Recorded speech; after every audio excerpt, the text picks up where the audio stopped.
Shalom, selamat pagi Bapak Ibu dan saudara-saudara serta anak-anak yang dikasihi oleh Tuhan. Mari di hari Sabat ini kita akan merenungkan sebagian sabda firman Tuhan yang diambil dari Kisah Para Rasul pasal 1 ayat 1 sampai dengan ayat yang ke-11. Tema yang kita renungkan bersama-sama di bulan misi adalah Trilogi Roh Kudus. Arti trilogi adalah 3 kesatuan yang tidak bisa dipisahkan, saling terhubung satu dengan yang lainnya.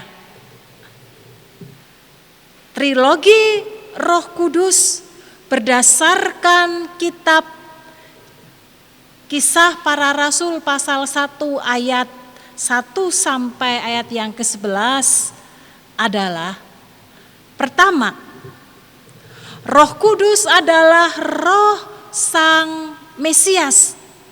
Kita bisa melihat di ayat Alkitab kita yang ketiga. Tuhan Yesus dalam menjalani penderitaannya sebagai Mesias hamba disertai oleh Roh Kudus.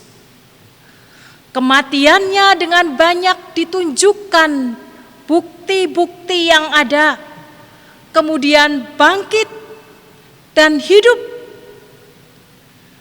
Maksud hidup setelah penderitaan dan kematiannya bukan sekedar bangkit dari kubur. Kita lihat Injil Lukas pasal 24 ayat yang ke-26. Mesias harus menderita. Semuanya itu untuk masuk ke dalam kemuliaannya. Jadi jelas, hidup yang dimaksud adalah masuk ke dalam kemuliaannya. Yesus memasuki fase kedua dari kemesiasannya, yaitu Mesias Raja. Ia memerintah sebagai Raja.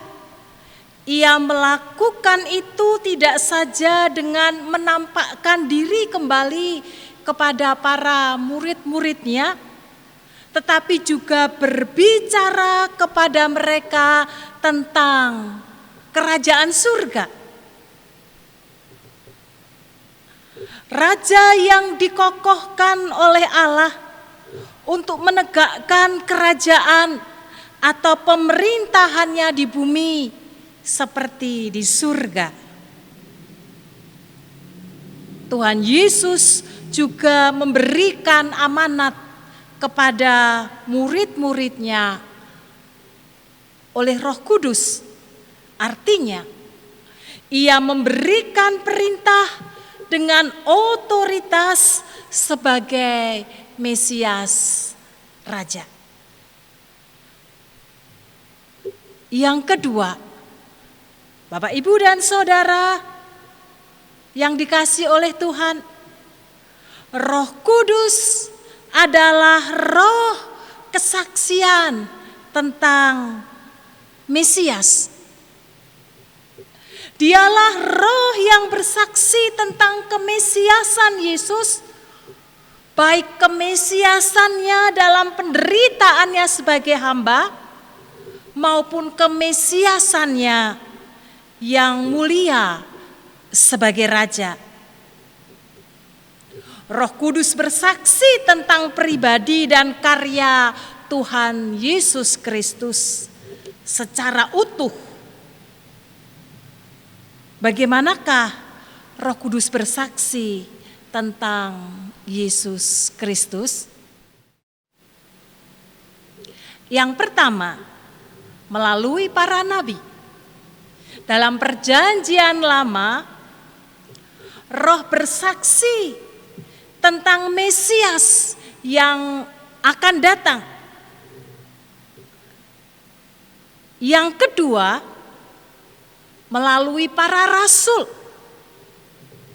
Dalam perjanjian baru, Roh bersaksi tentang Mesias yang telah datang dan yang akan datang kembali.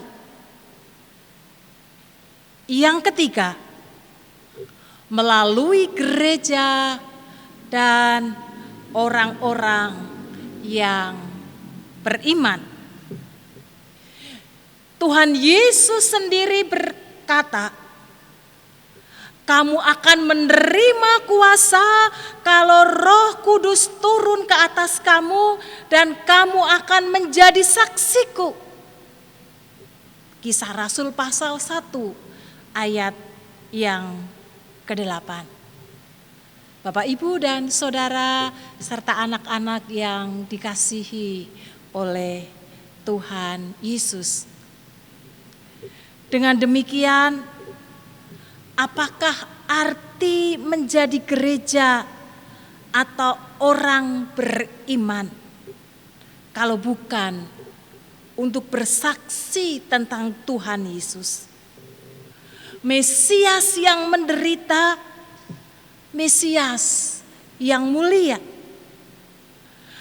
Mesias hamba yang menyelamatkan umatnya, dan Mesias Raja yang mewujudkan kehendak Allah di bumi seperti di surga. Trilogi Roh Kudus yang ketiga. Roh Kudus adalah roh umat Sang Mesias. Tuhan Yesus berkata-kata tentang janji Bapa.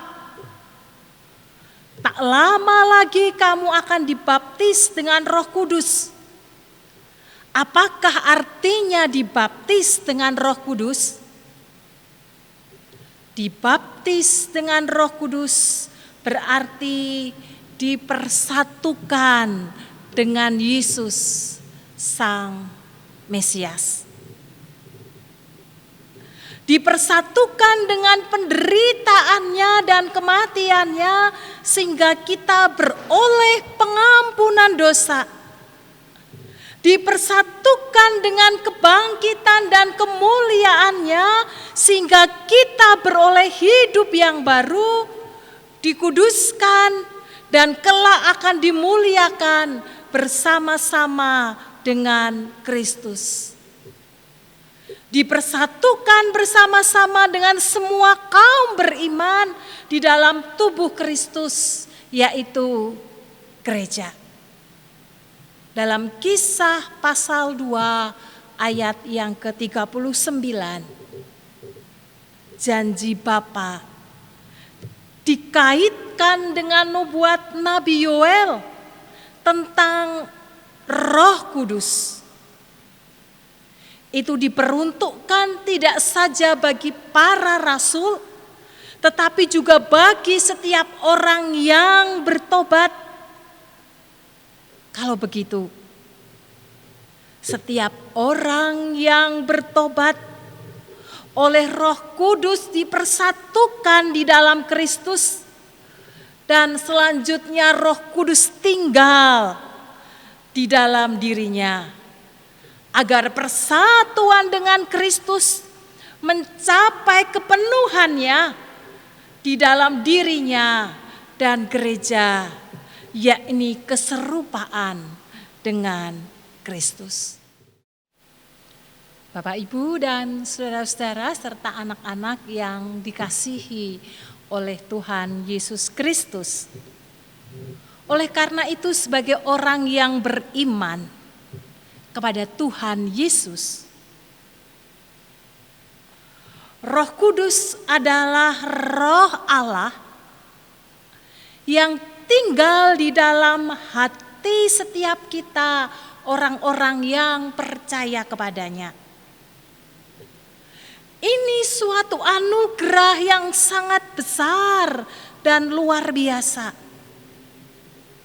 Oleh karena itu, Mari kita memohon agar Roh Kudus memenuhi hati kita setiap hari dan senantiasa menuntun hidup kita dan dimampukan untuk bersaksi tentang Tuhan Yesus kepada orang lain di tengah-tengah kehidupan yang sedang kita alami dan kita jalani. Tanpa Roh Kudus, maka kita tidak bisa berbuat apa-apa. Tuhan Yesus memberkati saudara-saudara sekalian. Amin. Mari kita tundukkan kepala, kita datang kepada Tuhan di dalam doa.